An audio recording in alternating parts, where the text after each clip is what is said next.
Hello. Good evening, everyone. Who's joining us first today?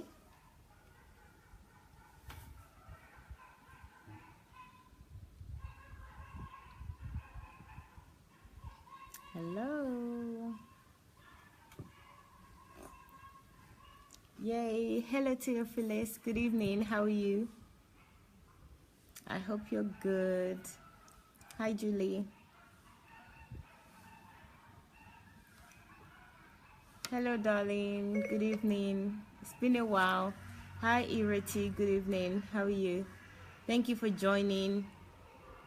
Hello, Paul. Thank you for joining and sharing, Paul. What an upstarter. Thank you. Pastor Edwin, good evening. Guys, let's follow Paul's lead and start to share immediately, please. Innocent, good evening. Hi, Chucks. Good evening. Good evening, Evans. How are you? Thank you all. Thank you for sharing. Please share, and also invite your friends. This is a book review, and it's not just a book review, it's always educational. So this is a good time for you to invite many people and also to share on your page so that you will be able to watch later. Hi, Fumi, good evening. Theophilus, good evening. Patrick, good evening. Oriyomi, good evening. Thank you for joining. Thank you all for joining. Molaja, good evening. Thank you for joining us. Please share, and invite your friends. Invite them individually. Chinwei, good evening. Thank you for joining. Hello, everybody. Thank you for joining. TD, good evening. Maison, good evening. Thank you. Thank you. Okay, this is a book review. I know that you've seen the title, The Danger of Monoculturalism. Your page so that you will be able to watch later. Okay, so please invite as many people as possible. I love book reviews because I learn so much, and I feel like I already have read the book, but the important thing is to also read the book and read it over and over again until you understand what's in it. This book would be available, it's already available, so you can start pre-ordering now on Amazon. So check Amazon out. You would see the book is cheaper if you pre-order. So if once you've seen the review, or while Dr. Sunday is reviewing this book, you can start to order immediately. Hi, Nikki. Good evening. It's on Amazon. And also, as you know, Dr. Sunday is on YouTube, Sunday Adelaja Official. And also, he has a blog. His website is sundayadelajablog.com. So those are your wealth and platforms of information platforms that you can get a wealth of information rather than wealth of information. Your platforms to get wealth of information. Hello, Uchechi. Good evening. Pastor Irene. Good evening. How are you? Thank you for joining. Please share with as many people as possible. Nikki, good evening. Thank you, Isaiah. Thank you. Thank you all for sharing. Thank you very much. I'm going to turn the camera to Dr. Sunday in a minute. I just want to say hello and good evening to as many people as possible. So guys, let's start sharing so that others can start joining us. We have some people here already, but the more the merrier.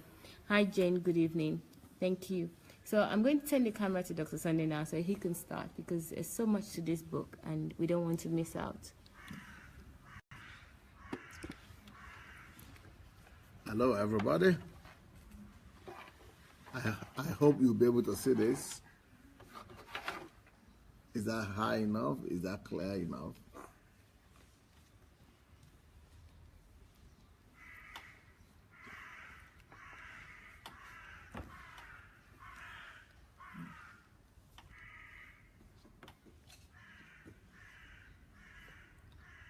Can you read it? The danger of monoculturalism.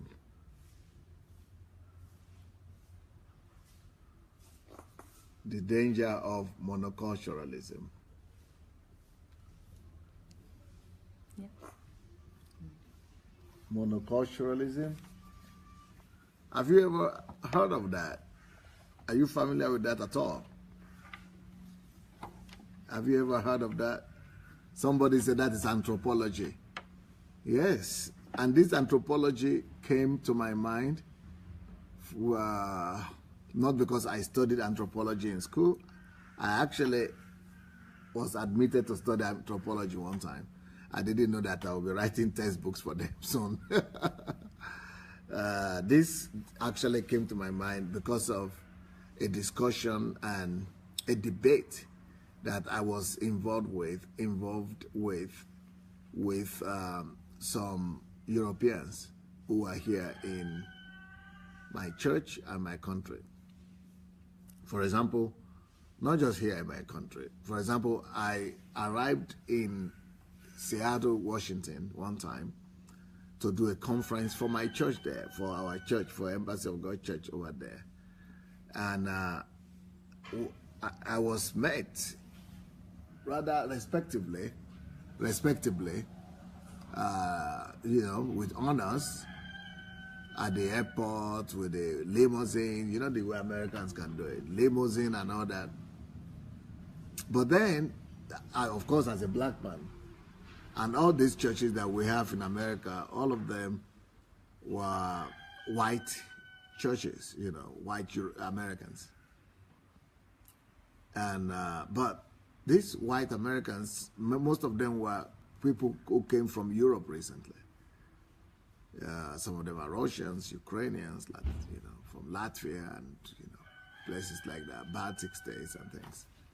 So, but they are all in the white dominant culture of America. They don't even mix with black people, maybe just in the shop where they, you know, when they need to. But most of the time they will be in their own white society, and it's like, I didn't know that it's possible in America still. I mean, their church was all white. I mean, this was, I'm the senior pastor, but all these churches were still all white in America. And so that is where the conversation started. This was before Obama was elected, and people were saying Obama would never win. So I said, so we were discussing about that. Then they were telling me their opinion. And one of their opinions is that they feel abortion must be legal. They will have to get somebody who is like Trump so that they will make abortion legal. I said, why? He said, well, would they know that they are, the conservatives are against abortions, but they should make abortions legal only for black women. I said, what's the problem? Why that? So that they'll have less crimes and less problem in America. Because they believe that, anyway, most of the crimes and problems in the society are coming from the white, I mean from the black people anyway. So they should just make abortion legal for them.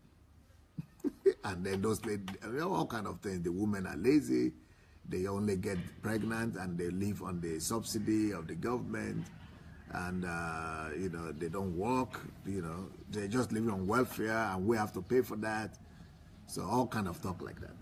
And I say, well, can you see that I'm a black myself? That I'm a black myself. I mean, can you notice that? They don't even notice it, that I'm a black. Because they say, oh, no, you are different. What makes me different? Just because I'm successful? So that is one discussion like that. And then another discussion I had was in my house here. When, I mean, okay, can you believe it? I had another incident that where I went to a Pentecostal church here in this country. And it was time to pray. So during the prayers, I noticed that this old man was just always gazing at me and praying and crying at the same time. So I said, wow, this was so passionate. But why is he gazing at me? I thought we were just passionate and praying and crying, but why looking at on my, you know, my side, on my side? So after the prayers finished, the man came to me and said, don't worry, no, you know, started patting me in the back and said, don't worry, it's okay. You know, God is good, it's okay, you know. Then I got a point. I will say, okay, yeah, it's okay, thank you. Yeah. But it got to a point they said, I hope you are not angry at God. I said, angry at God? For what? Did they do anything? I'm saying you for the first time, I've not even told you any of my problems to make you think that I should be angry at God. Then the man said, well, the reason I'm saying I hope you are not angry at God is because He created you black. Don't be angry at Him. He knows what He's doing. You know, we will understand one day. That don't worry, it's okay. Don't worry. You know, don't worry. Don't be angry at God. The question I have is that I was so surprised. I was looking at him and I said, well, what makes you think that is bad? Because of that, I should be angry at God? That He made me black? So that is the kind of concept some people have still in some part of the world. But not everywhere is so clear and so glaring like this. But still, there is this danger that is hidden in monoculturalism. And I would like to show you this photograph again and have you think about it.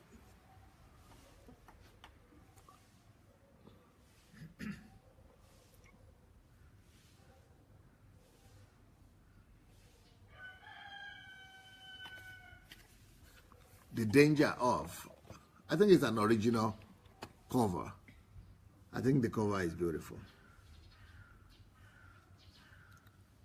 Remember, you see there are two keywords there. The first word there is mono.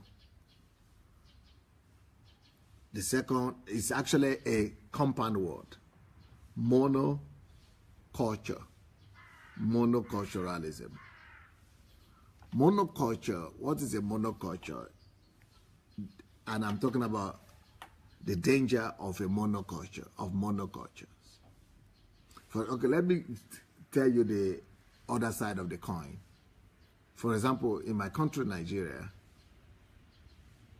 there are some people who believe that black people, there are no poor white people. That if you are white, then you are well off. You know the reason why they think like that? Because they don't have enough whites. What does that tell us? The danger of monoculturalism. They now begin to have an exaggerated understanding of that is the opposite of the culture that they have not been seeing so frequently in their area. And because the only white people they see around are white people that are expatriates.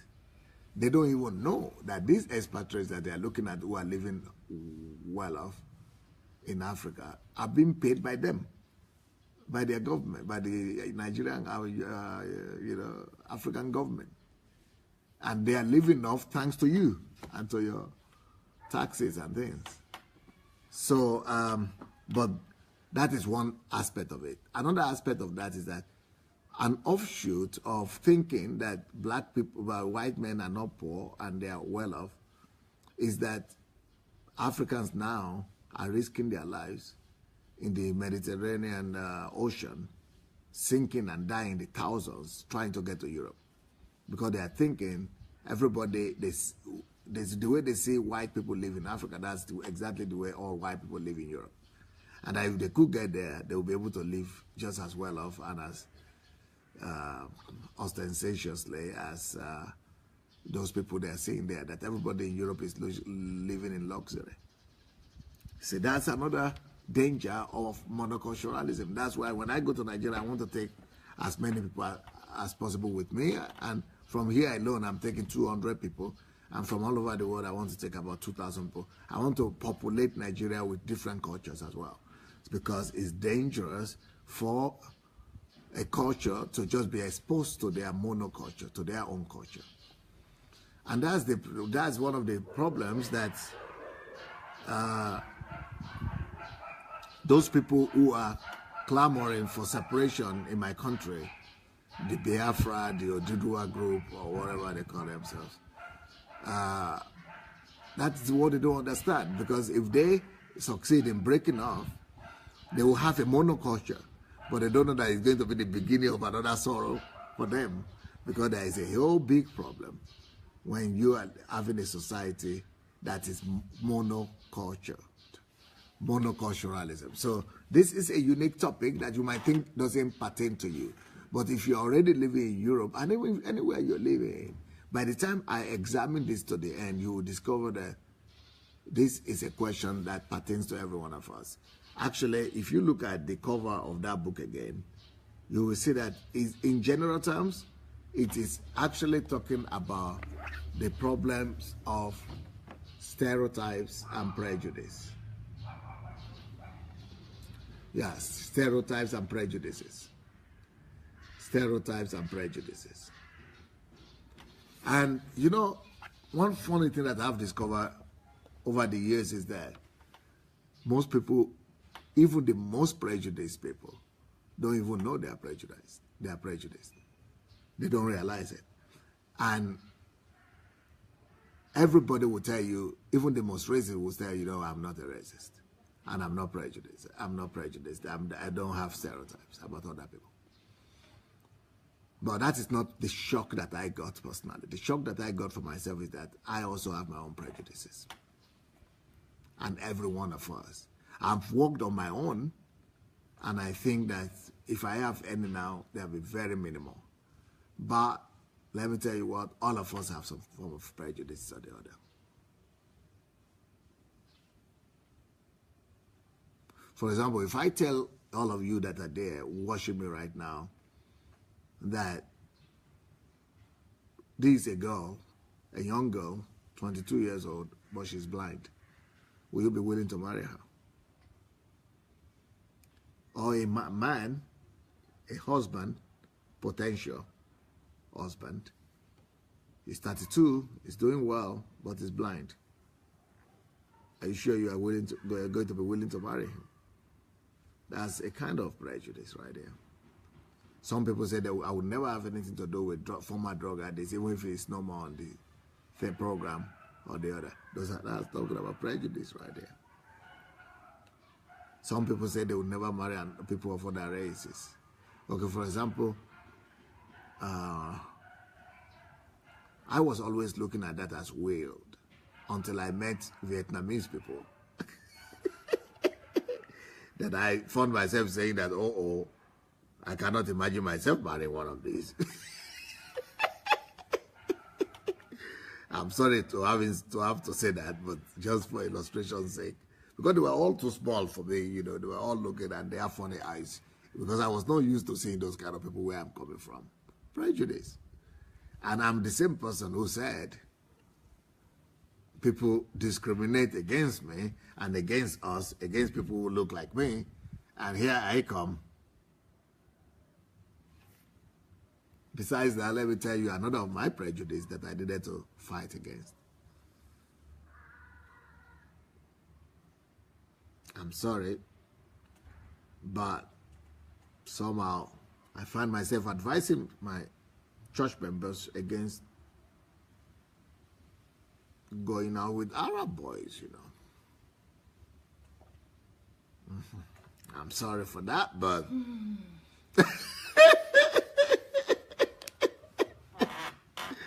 I have to face my own prejudice.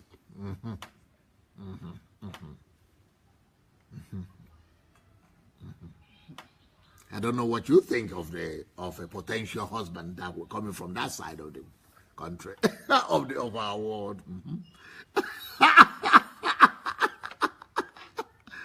All of us discover our own prejudice when we begin to really hit the road.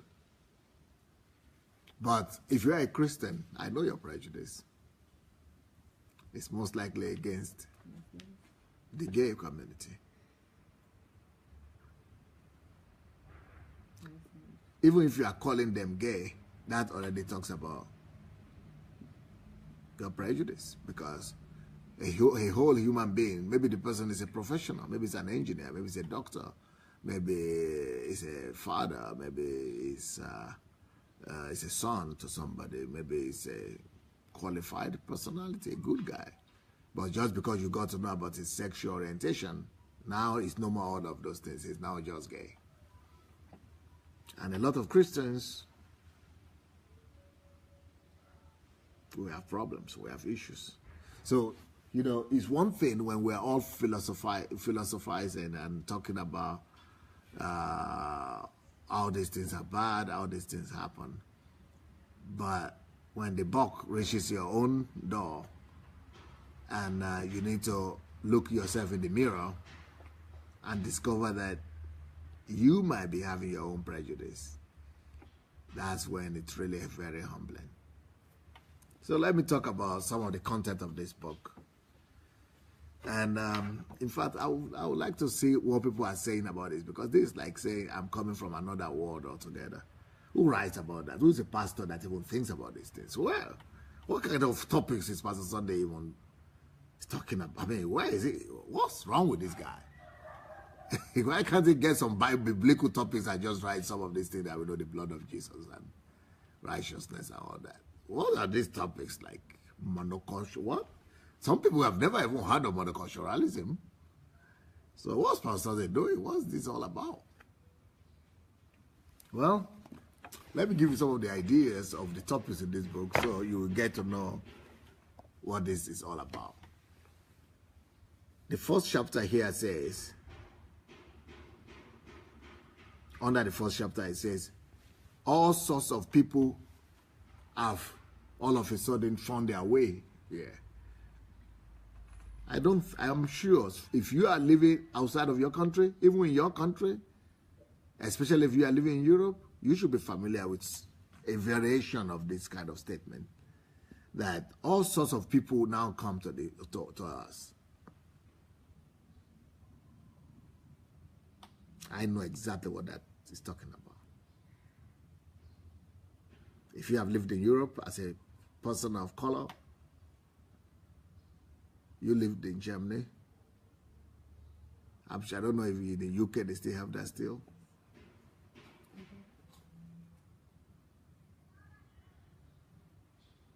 When it's happening against you, that's when you value this book. And when your children come from school and they come with some questions about how to answer some of these things, then you know that we all have to campaign against monoculturalism.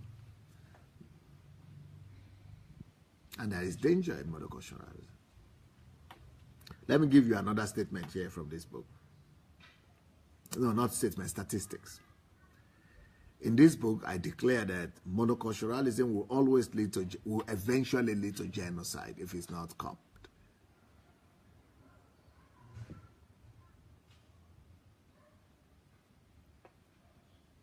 And there are examples I have here, like the Armenian genocide. There is one thing they call the Armenian genocide.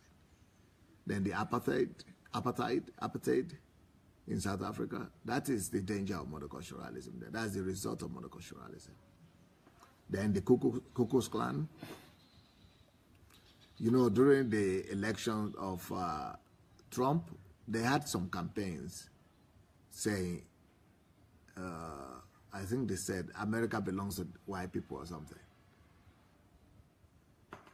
Let all of us find their way out of here. You know, that is, you know, the danger of monoculturalism. Then you have the genocide in Rwanda. That is also coming from monoculturalism. Those are the things they lead to. So these are the things that I'm talking about. Then, here in the book, I made a point for multiculturalism as the picture of the future world. That the future of the world should be in multiculturalism, and that we should all gear up for it and welcome it. That we all should welcome multiculturalism.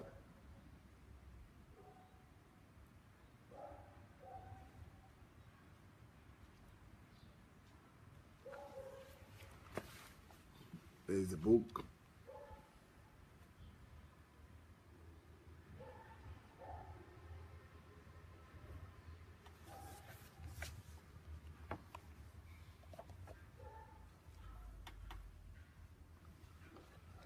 Before I go on, I would like to ask you people, what do you think about this thing I'm talking about?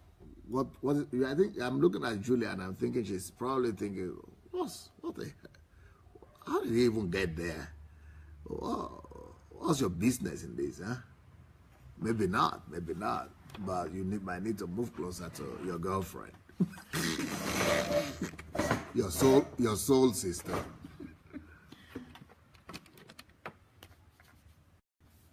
What do you think about this topic?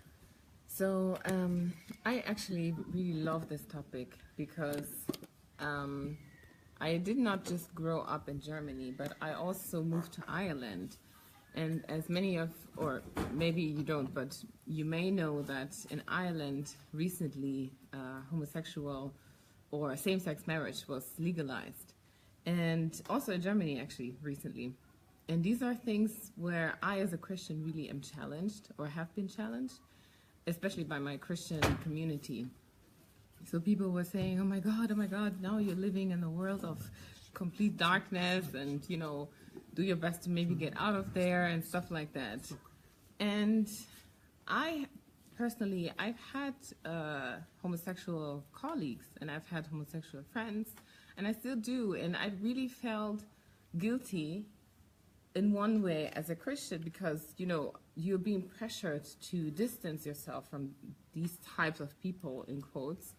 And within me, I felt very torn because I was thinking, what am I supposed to do? Because personally, I know these people, these are not bad people, and I like them, you know? So just because they're homosexual or they don't believe in God or they have other worldviews, I'm supposed to, you know, separate myself from them. And I didn't feel like this was the right thing to do, but at the same time, I would have Christian people, you know, encouraging me to distance myself. And for me personally, I took the decision. So you had your own prejudices and stereotypes, or people, your environment, your culture. I really had to struggle with that. But I thought you were going to start with your own experience of living in a monocultural society. Yes. I want to talk about that as well, because these are things that really affected me and affected the way I see people. Because inside of me, I always wanted to be, I'm a person, I like harmony, I like peace, I like, you know, everyone to be happy. And I don't like to, you know, cause strife and division and stuff like that. So to me, it never really mattered how I look like and everything until I got into an environment where people were focusing on these things. So I started to notice how I was discriminated at school just because I looked different. And one example would be that when we are in school and we are supposed to be dividing our class into teams when it comes to sports activities, I would be the last one to be picked because I looked differently, you know? So these kind of things, experiencing that made me realize that, wow, there is really a problem here, but I never was able to put a finger on it, and this is just the way I grew up. But I see how dangerous it is because you don't have to react the way I reacted. You know, many people that I know who have been discriminated against have cultivated attitudes of anger, of hate against, you know, let's say, for example, in Germany, against Germans. The host nation. Yes, against the host nation. So you would have Arabs or Africans talking really badly about Germans and saying, in general, Germans are very racist people and, you know, don't stay there if you want to make something. In England, the same thing. Yeah, I've never had a kind of complaint like in England against white British people. Yeah. I mean, there's evidence Like of it, that. obviously, because we have experienced that. But, you know, these are issues that we should deal with, and not making sure that you just abandon an entire society or a group of people because of their skin color, because of the way they look like. So it's just what we have learned, you know, to expose the evil and not attack the individuals, because it's all a matter of environment. It's the place that you grew up with in, and it's the things that you hear. I could have become someone who's angry as well against every type of white person, and I've had that period as well. I've had a period where I was saying to myself, oh, I'm never going to marry a white person, or I'm never going to have a best friend as a white person, all of these kind of things. But for some reason, God made sure that my close environment and the people I call friends are actually mostly white people. So this encouraged me to be more open towards other societies and other cultural groups, but it's not an easy thing. It's not something that I feel like society is made up in a way to separate us, to make sure that things you see on TV are somehow against you if you're in minority, and then we also So you value this book then? Oh yeah, totally. I just said to myself, I have to go and buy it immediately because this is speaking to me so much as someone who just like Good News. Yeah, that was her name, right? The girl, yeah, that we spoke about last time. Just like her, Good News Ebong. She, just like her, in my class, I was the only black person too. So I have gone through all of this and I have experienced all of this. And for me, I had to experience it in quietness because I was by myself. And in my own family, we've experienced it. And the overall, growing up, the overall image was that, white people generally are racist or are bad. And don't get too close to them and all of that. And you see it even, I saw it in black people, that most black people would not even learn the language to an extent that there wouldn't be a difference between an African-speaking German and a German-speaking German, because they're like, oh no, I'm not going to learn this language. And it's because of these people or the way we talk about them in general. It's just very discouraging, and it cultivates this monoculture. We do it unconsciously, and I think that's a very dangerous thing, especially because it is unconscious. So, yeah, what do you think? Yeah, for me, I grew up, I grew up with maybe both sides of the coin, if you would. I know white people to be like loved by black people until maybe when I moved to England as a child, and then I realized that there is so much kind of hatred between white and blacks. But in Nigeria, it's just like white people are great, we love white people, and everything was fine. There was no difference.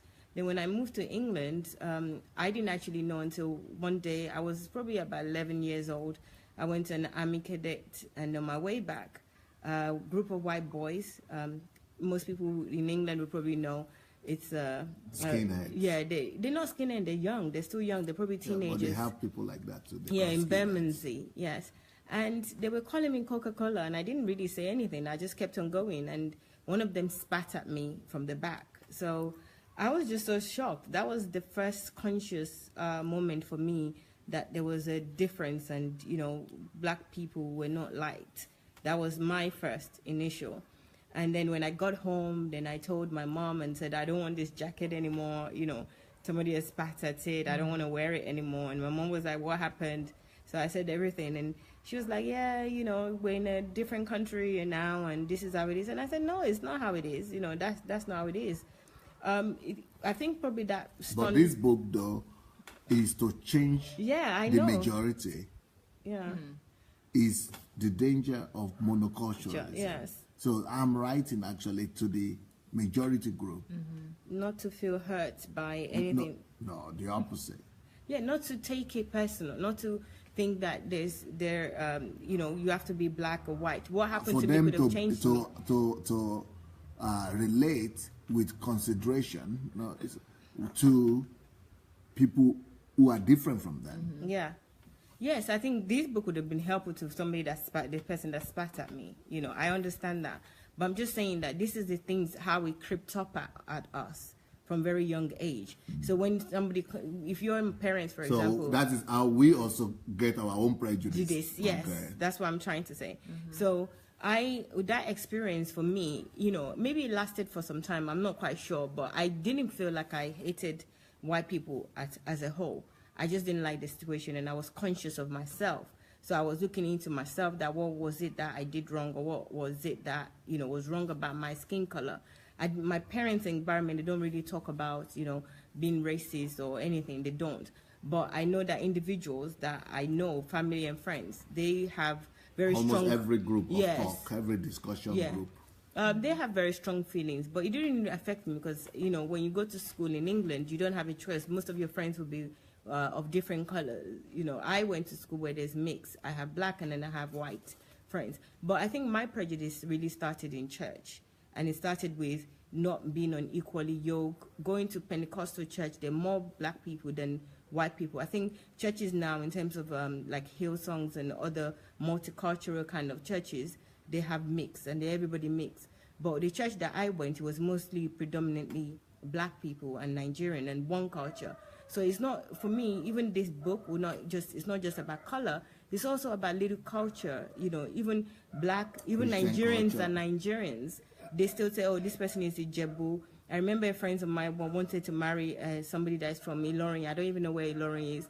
And the grandmother refused, point blank, that it can't happen. And these are two people that really love each other. So this thing is really deeply ingrained in us, where, you know, it's a subtle way. First for me was Muslim, and, you know, for some reason I bought into that.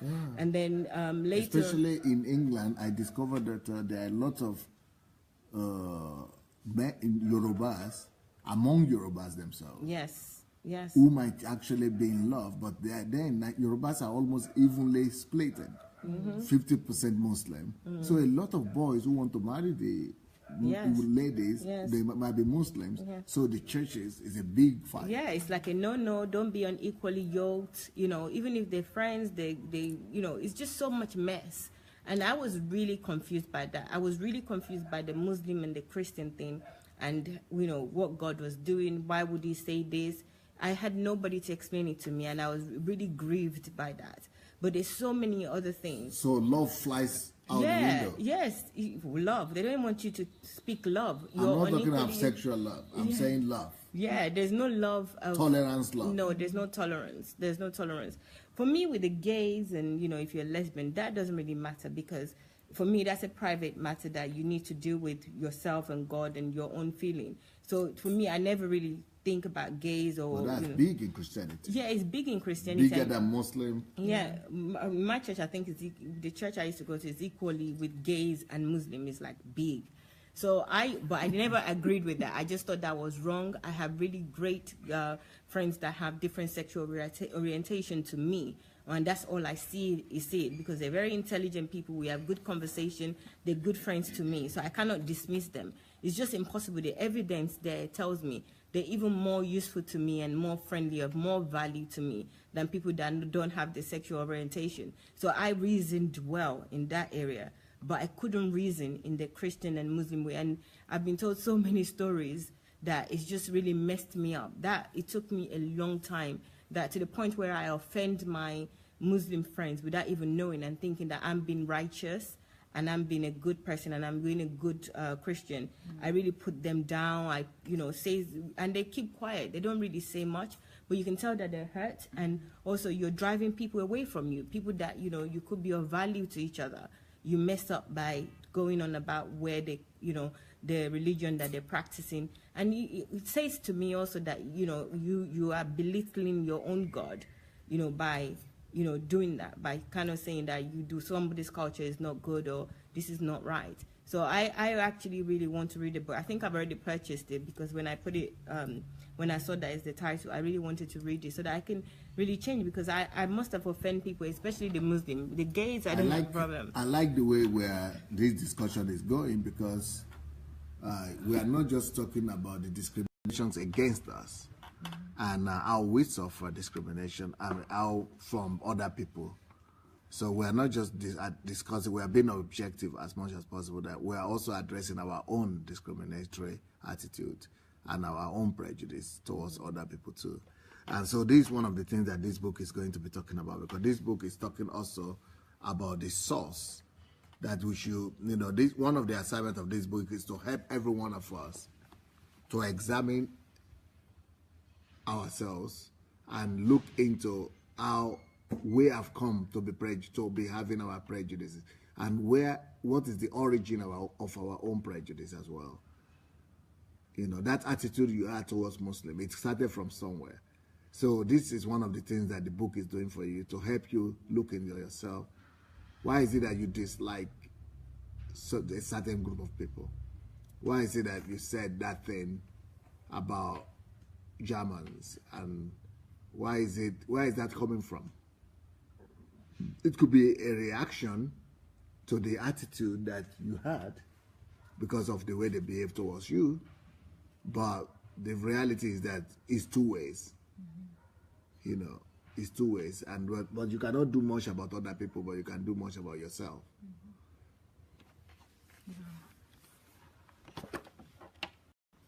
Yes, I totally agree with this, especially because we really need to know what the danger is of being discriminatory, because this is really what it is. We are being discriminative against those who are not like us if we are, you know, the majority. And I have been struggling with this because I was asking, I wasn't taught how to deal with people who are different than me, especially when it comes to being a Christian and then dealing with someone who's either a Muslim or who is homosexual or something like that. So I haven't had the guidance to know how am I supposed to deal with this kind of person? Because to me, all I try to do personally is, you know, just accept the people for who they are, because at the end of the day, nobody is perfect, you know. Look at them as a human being that has been made by God, just like you. But I think we don't have that teaching in the church. We don't have it. We as Christians especially, we go to the church in order to be equipped to live, right? To live with people, to deal with people, to know what to do, how to raise our children, you know, how to live for God. What does it all mean? But when it comes to dealing with things that we are unfamiliar with, it's like we react somehow in a very egocentric way to self-preserve or something like that. But we didn't have the instruction. So I feel like this book is really going to help us to know what are we supposed to do with people who are not like us. What are we supposed to do in a society where we're in a minority, or what are we supposed to do when we're in a society where we are in the majority? I personally I'm in need of this because I have been struggling with that very much. Thank you. You know, as much as one of the discoveries that I learned when I came to Europe is that as much as the blacks are discriminated against, I never knew that there is another group of people that have even suffered more discrimination than the blacks. Do you know? Mm-hmm. Who are they? Indians? In America? Jews? Jews? I don't think so. You think Jews? Yeah. Jews? Indians. But Jews have become powerful. Mm-hmm. They are no more being discriminated against. I will tell you the group. There is a group of people that are even more discriminated against than I and you. They call them the gypsies. Oh, yeah. I forgot you. You don't even... You people don't even remember that? No, yeah. The people treat them worse than us. Yes, that's true. Yeah. We call them travelers in England. They don't like that at all. But what I've done in this book, I've also found stories of successful gypsies. And I included it in the book.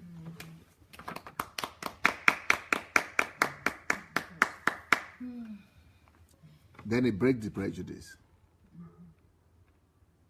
And I'm going to show you some of the famous gypsies that we never even knew they were gypsies. Because when they are famous and successful, you say they are Germans. Mm-hmm. Or they are Englishmen. Mm-hmm. Or they are Americans. Or they are French people. So here I'm talking about the successful gypsies. Then another thing I'm talking about here is I have a whole chapter that is called They Just Got Off the Tree Yesterday. They just got off trees. Monkeys. The trees yesterday. The monkeys. Are you familiar with that statement? Yes. We did that in school, though, with monkeys. That's talking about us. Blacks. That's talking about blacks.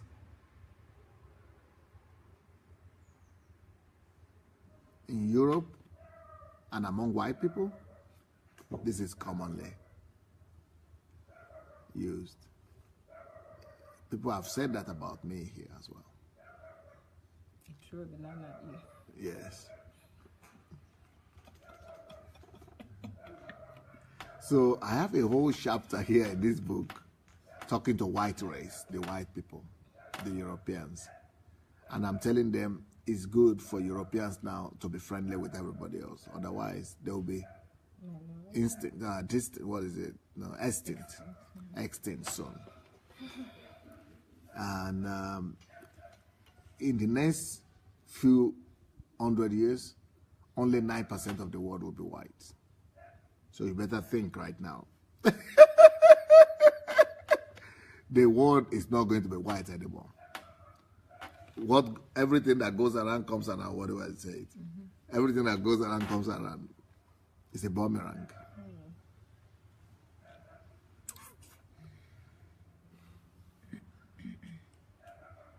And there is another thing that I'm dealing with in this book. People say, I don't know if you looked at the video, the discrimination and racism video against me, you will see that those Ukrainians were saying that black people, they don't have intellect and they can only do sports or work in the farm.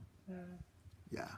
So most of the people, even in America up today, you will discover, and in England, that just breaks my heart.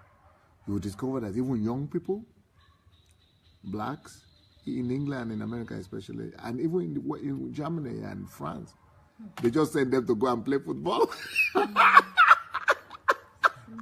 or to go and run or to go and dance, just to go and do some silly stuff that are just emotional, that don't require intellect. Because there's a stereotype right now. And you know what?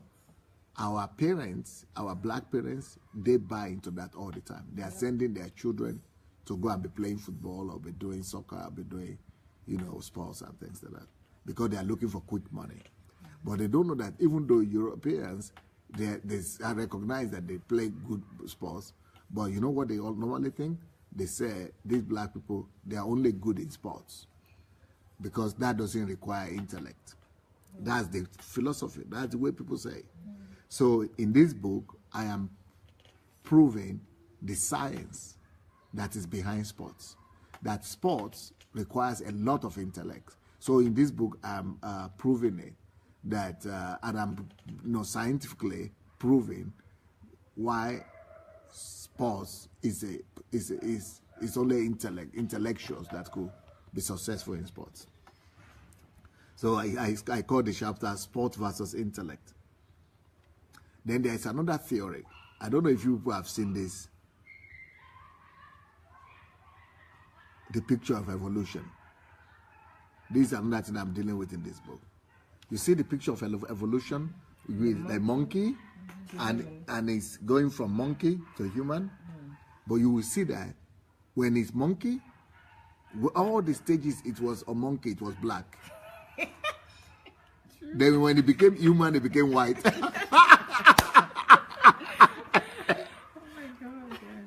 You see, you know the thing. Yes. You never talk about it. I thought about it. You never thought about it. It's in all textbooks about evolution.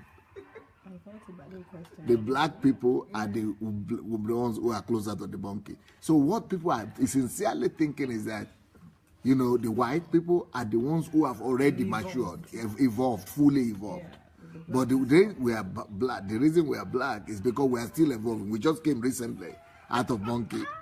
And that's why we are closest to that. We are still half monkey and half the human. Jeez. So I'm dealing with that in this book.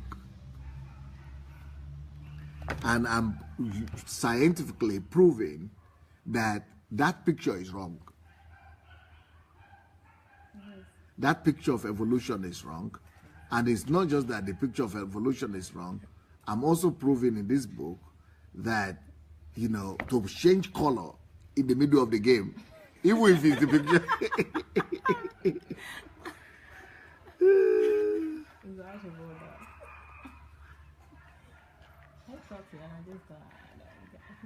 Why should it change color in the middle of the road while it's traveling, evolving? That is just not right. And that is a picture of discrimination. That is the, just in case people don't know the picture I'm talking about.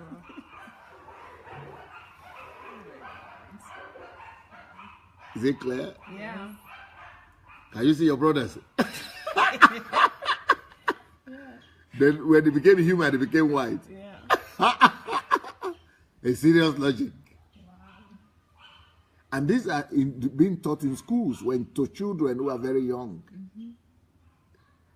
So that's why the children, even from school, when their mind is not even fully developed, they're already looking at you as inferior to them. Yeah. White kids. So that is, and then they went and put all the black guy to look exactly, to be carrying this exactly just like the people are carrying up to now. Those they using all the instruments that are still familiar with the African people, and see they just you just get information without even thinking. So I am dissolving that. That's why every black man must have this book. You see a lot of work I'm doing, and sometimes I just think, wow, what is my problem even? It's a good problem. Good? What do you mean good? It's a brilliant problem to have. That I'm seeing all kind of problems and I'm addressing them, responding to every situation in life. Very good. Because so this is another area, another thing that I was dealing with in this book. Then I was also dealing with the fact that thing they did, that evolution picture, that is wrong. And to prove it wrong, you know what I did? Do you need one? No, I gave a list here in this book of black scientists and inventors who produce, over 200 of them, who produce most of the things that we use. Most people don't know that black are the ones who produce refrigerators, fridge. Most people don't know that it is black that produce what you use to coat for the children, to carry your children. Okay. Coat. Buggy. What is? Buggy? Yeah. That is invented by black people. Most people don't know that it's black people who invented street lights. Green light, red light, street lights, yeah. Most people don't know that it is black that invented, a lot of things that everybody is enjoying today is invented. All these things were invented by black people, and we don't even know about it. And we are saying that they are not, they don't have intelligence.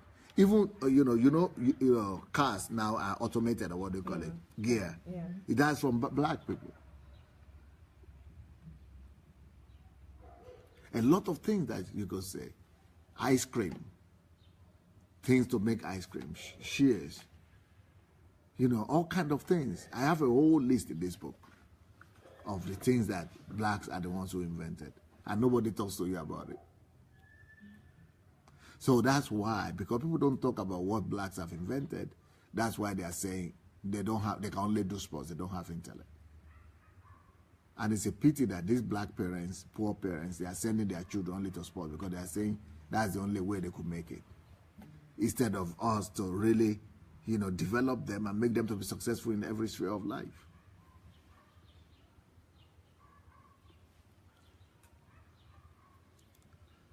So another thing that I'm addressing in this book is called prejudice and monoculturalism in the aspect of wealth and material possession.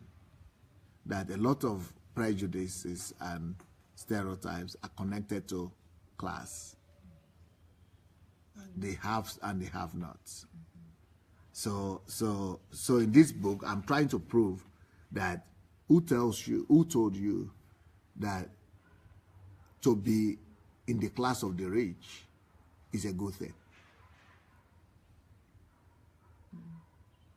That's the argument in this book. That what is worse, so poverty or abundance, we still don't know.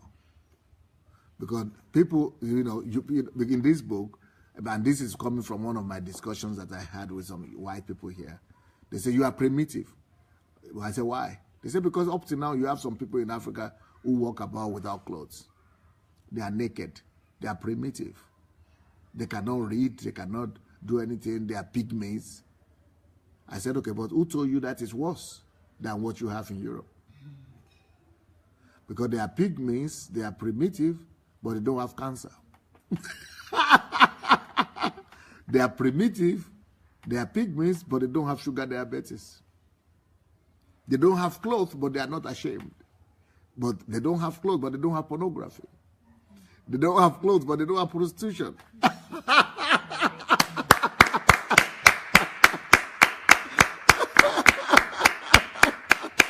You see the way my mind works. So that's what I'm proving in this book. Who told you that is bad? So don't ever use those parameters to classify people, because everybody is made in the image of God. You have to receive them as does. So that's another area of monoculturalism that I'm addressing here. Because some people would like to be in class, even in their own country, within a country, they create their own monoculture of superior people. I was telling you the other day that some, even though everybody wants to be rich and be among the wealthy people, but they are the people I don't want to ever associate myself with anymore, because I've been too long with too many of them. And what I've discovered is that I've never seen so many unhappy, disillusioned, and depressed people like them. So who told you that is better? I would rather be with normal people who enjoy life. You see, so who told you that is better? See, whenever you begin to, exalt your own culture and your own class above others, that's prejudice. So then I began to talk about the African history. That there was a time Africa ruled the world. So to say that we are inferior and we are this and today is because, let me tell you where we are coming from. And the last shall be first. That's why we're here today. But where you are today is not stationary. The last shall be first, but also the first shall be last one day. Because a day is coming again when Africa will rule the world. So I'm trying to use that as an argument so that people will think. Because when that day comes, you don't want to be, you will not like yourself to be treated the way you are treating us right now. Then also the same thing I also wrote in this book about the consequences of classifying people by financial status. Because it has its own disadvantages as well. Then I have another chapter here that is dedicated to judging others based on physical attributes. You see my wide nose? Mm-hmm. See my big lips? Mm-hmm. You want to judge me by that? You think I'm inferior? But you come and learn from me. So which is better? To have the mind that Pastor Sunday have, the brain that Pastor Sunday have, but with the big lip and the big nose, but maybe to have the straight nose like yours, smaller, thinner lips, but with empty head. You choose the lips and the nose, but I will still choose the head and the big lip and everything, but I would rather choose the mind. Mm-hmm. Who knows what is better? I know what's better. So there is no need. There is no need to think physical attributes alone is enough to use as your own glory, to glory in. So here I'm talking about that, and I'm talking about brown eyes versus blue eyes. If you live in Europe, you know what blue eyes means. Blue eyes is everything. Huh? Or, yeah, blue especially. Blue is the dream. Yeah. But you didn't contribute to it. You didn't contribute to that. I want to see your worth. That is not talking to me about your worth. Or, for example, in the movie industry now, people who have big busts, they are the ones, but you didn't do anything for your big bust. Maybe you put some silicone or something there. But somebody, our own busted in the airplane, so who knows?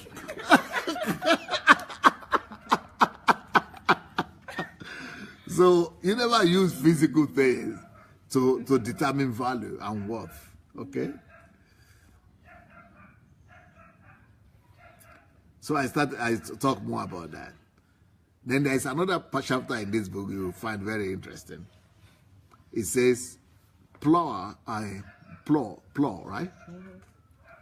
Plow as a Negro, plow as a Negro, but live like a white, but live like a white man.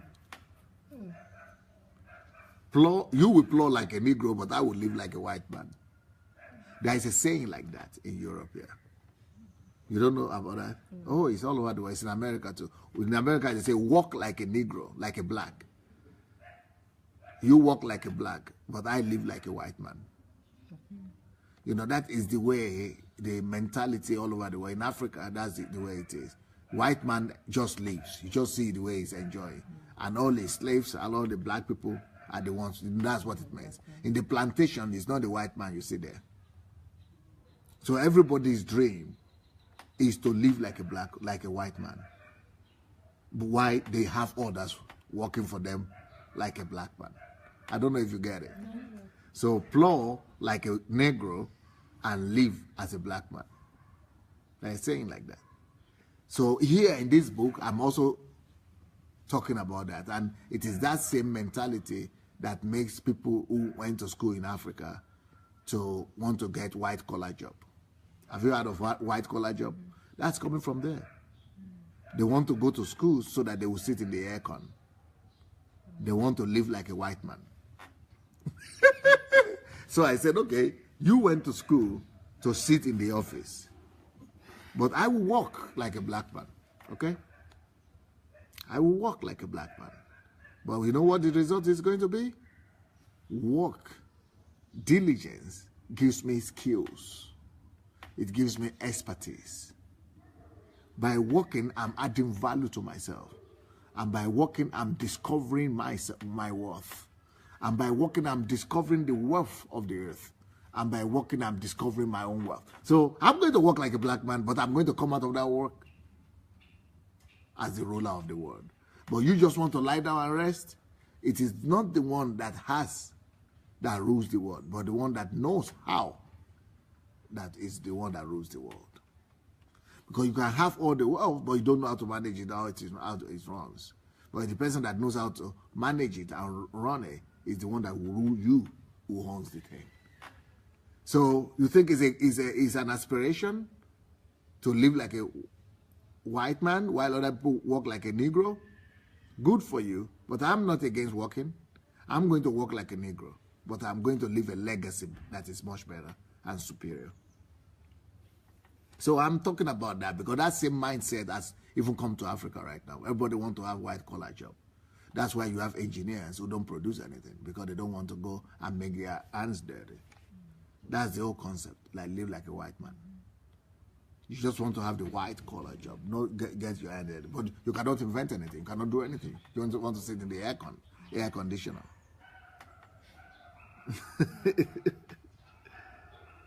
So I'm talking about the value of work here. That work is no respecter of skin color. Then also here I'm talking about discrimination against foreigners. That so who is better off? Who is better off? Indigenous or foreigners? That we are the same. If you are going to introduce, oh, we are citizens, you are not citizens. Oh, I don't have paper. A lot of people even feel they are inferior because they don't have paper. Well, in this book, I'm proving to you the advantages of immigrants and people who live in other countries or who don't have papers over the citizens. We only have people, about people who have papers and citizens, their advantages. But we never even hear about the advantages of people who don't have papers and who are immigrants. And that's what I'm also addressing in this book. So I'm looking at monoculturalism from, not just from discrimination or culture, you know, kind of, but I'm looking at it from different dimensions.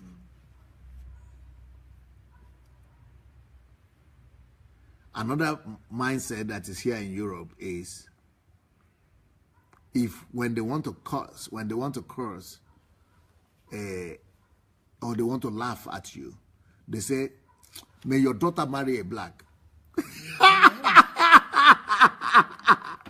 May your daughter marry a Negro. What does that mean here in Europe? It means she should be lonely because no white man has taken her. And then she's becoming an old spinster. And she's left over, she's depressed, she's miserable because nobody picked her. And she's left over. So the leftovers are taken by the Negroes.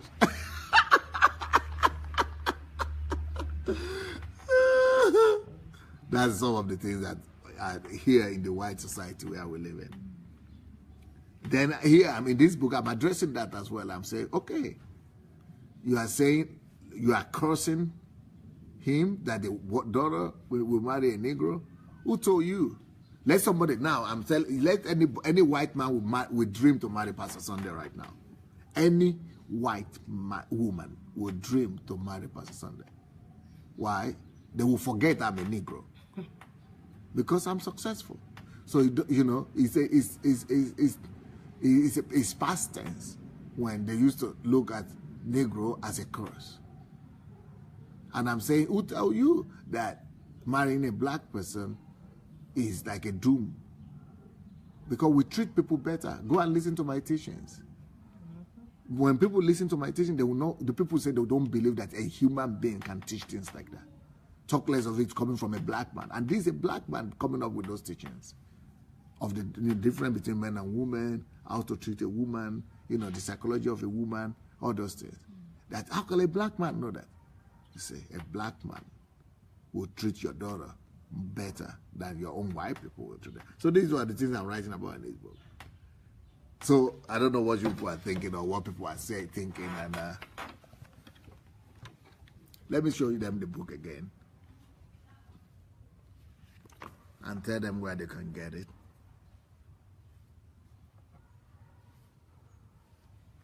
Will you let them know where they can get it? Yes, you can purchase this book on Amazon. It's available for pre-order, and it's a fraction of what it will cost once it's available for you to get. So get it now, pre-order on Amazon. And it would also be available on Okada Books. Okay, The Danger of Monoculturalism. Okay, let me read some comments. Okay. Hello, everyone. Okay. Do you commend the work, by the way? Oh, absolutely. Such a much needed book. Much needed. Such a much needed book. I mean, this is something we all have been waiting for, really. It is, I can't even put words to it. I feel like this is, having, you know, I was working in the corporate world, and I feel like this is the book that is going to help these people who, you know, non-Christians especially, multinational companies who are dealing with this type of problem, so not even aware that this is a problem. I think they need this, and this is going to help them so much. It's going to set them free, really, because I have seen this. I've seen how that ideal of, you know, being better than someone else because you have a white-collar job or all the things that we haven't even thought about initially that are a problem in people's minds. I mean, there's so many smart people, especially in the tech world, who are sitting in these offices with air conditioner, day in, day out, just working to have that status that they deem is, you know, superior. Yeah. They want to be accepted. They want to have all the money, you know, the shares from all these companies. They don't even know that this is nothing to aspire to, really, you know, if you put it into perspective. So I love this book. I feel I want to make this my own, and I want to talk about this more because I've experienced that myself, and I know that it's going to set a lot of people free. It's going to help them. It's going to help them to look at themselves also and try to discover their own purposes, you know, because many of these things happen because we don't know who we are. We don't know why we're here. We don't even have the aspiration to find ourselves because we are so comfortable in that monoculture that we have. But when that monoculture dies off, you know, what are you left with? What are you going to do? Because you never spend the time to focus on your destination, your own destiny, your own purpose. So I really look forward to it. Yes, and I think also with this book, it would actually deal with the issue of identity crisis. Yeah. Because there's identity crisis. Especially for children who are born in... Yes, in Europe or in the West. Second generation. And also the identity crisis now, I think that is more even in Nigeria, for example, where a lot of young people, aspiration is to be like the whites or what they see on TV, the Americans, the English people. You know, even in their actions, in their behavior, they've really abandoned who they are and, you know, themselves. They just want to copy and kind of paste. So it would help to deal with the identity crisis a lot more. And just know that we're all valuable, we're all important. None is better than the other. So I think it's an interesting book for all to get.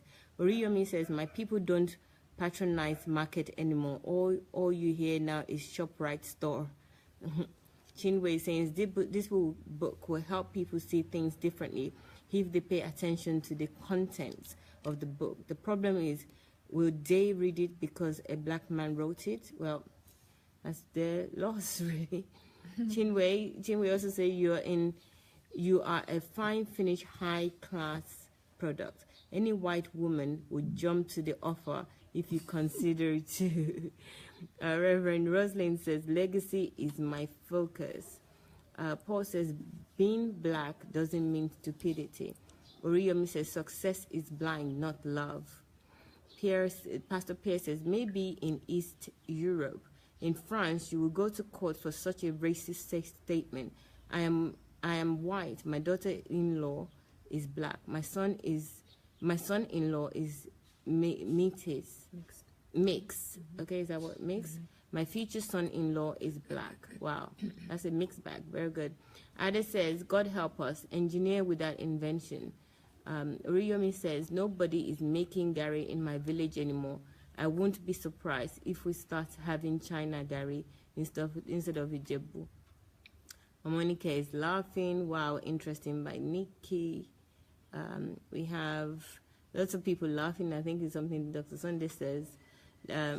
Mabel Israel says, leaving a legacy. Reverend Rosalind is thanking you, DSA. Nikki says, my mom called silicone boobs in parts pure water sachet. God have mercy. Seriously, that's Oriyomi. Reverend Rosalind says, plight like a Negro, and I live like a white person. I think that's your quote. Omodudu, watch your back, oh, we must plan for future. Ucheria says, there's never a boring moment with DSA. Ada says, Lao, physical attributes can be changed quicker than to upgrade the mind. Michael Jackson changed his physical attributes. Yes. So that's what the book is about. You don't need to change anything. Yeah. But it's also a point. Yes, Dr. Sunday is saying that that's what the book is about. You don't need to change anything. But I think she's also making a valid point that if you have a dead brain, this is so much difficult than, you know, a body that you don't like. So you better to choose somebody that have a good brain than a good body. If that's why I understand. Reverend Rosalind says, capitalism is destroying the world now. People will do anything to hurt others as long as it will cough out money or make them rich. Okay. Excellent by Reverend Rosalind is saying Africa doesn't have clothes, they have high moral standards. That's Oriyomi saying that. Then we have wisdom by Reverend Rosalind is saying good one. They are living in self-denial. One tongue around one. Okay, that's Oriyomi saying that. Reverend Rosalind says, thank you. That is the education we need to have to give our children, our generation, sir. So Reverend Roslyn is saying this is the education we need to give our children. DSA, you need to have a DSA education institution. Nurseries, primary school, etc. It's okay. The devil is a liar anyway. The truth will erase this with time. That is why they are denying all black people invention. But I'm seeing so much comments about black. But I think Dr. Sunday is exactly talking against this, that we're just one, black, white, Indian, yellow, whatever. So I think that's exactly what the topic is about. It's not just about black or black to dominate alone. It's about, color shouldn't make any difference. And there's danger in identifying just color as the main source or category that you use to measure somebody. Chinwe is saying, this is why a little Russian white girl took a black girl to wash her off the color in the nursery in the middle of winter. When asked, she said she wanted a friend to be like her. Oh, poor girl. Reverend Rosin says, that is why the systemic conspiracy to continue to manipulate the mind of the most intelligent and God-fearing race in the world. Let them try their luck. We shall win. Okay? Then I call it brainwashing. It hurts me really bad. That's from XD. Change color, middle of road. Kimani is quoting Dr. Sunday. Black monkey evolved into white. What a joke. Brainwashing theory. Monkey finished products. That's Chinwe. They're saying that. Kebi saying that is too funny. Reverend Rosin says they feed our greed by encouraging our children to study what we will see as a quick fix. Yes. Okay. That's with the sports and so dancing and all that. Reverend Rosin is saying God is neither white nor black. God is pure, neutral, love, and transparent. We could only know him when we learn to be like him. Thank you very much for that. Juan says the truth should be exposed in love and not through hatred and resentment. The word discrimination is a compromise of the truth and the absence of Christ's love. What God hates must also must also be hated, meaning that if God hates evil and all forms of satanism, we must never compromise as Christ, but rather contextualize as Christians, the goal, I think, or the issue. Reverend Rosin says, it breaks my heart when I am around people and the next thing that happens, they start pushing you off the track because you are not Yoruba, Igbo, Hausa, Edo, or one of them. Yes, that happens a lot. Wow, DSA, you are a thinker. That's Bafo that is saying that. Onyinye says the gypsies, yes. From Bafo again. Vivian says the people of God that call the church need to change. Yes, Reverend Rosinson, I learned that God defends and protects you when you are not loved. Okay, people are reminded gypsy. Okay, Reverend Rosin says, I am loved and protected by God because of my heart. When I'm attacked, because I am praised, and people think here comes one of them. God protects everyone. My own expectation. I love God. I love humanity, and I love everyone regardless of who they are. Okay. Welcome. Okay. Okay. The comments to each other.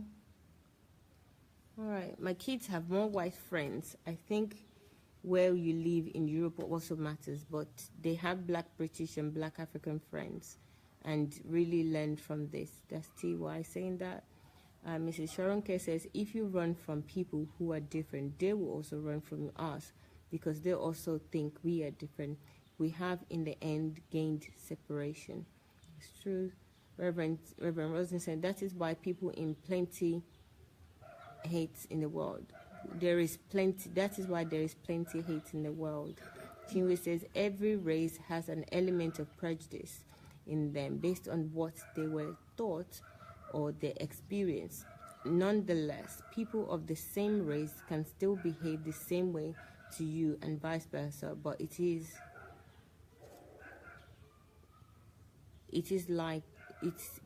likely not to be seen viewed as prejudice. We need to separate people from unacceptable behavior. That's right, Chinwe, and I think that's, for me, is the biggest challenge, because the racism or prejudice that you get from the opposite, or maybe white or somebody of different color, it's almost very clear, and you know what the boundaries are. But I don't really understand the racism and prejudice that we get among each other. You know, even prejudice from people that have single parents, and prejudice that are people that come from parents with family. I'm surprised when in church, some parents, some churchgoers were saying that they wouldn't allow their children to marry somebody that has that comes from a single parent's home. That's prejudice of, you know, some order as well. What does that matter? What does that say? So I think, Chinwe, you've raised a very good point there. Thank you. Reverend Roslyn says we cannot win them to God or get them to learn what love is. God will blame the church for all this nonsense. TY says, funny, I have a lot of Muslim friends and don't have this struggle.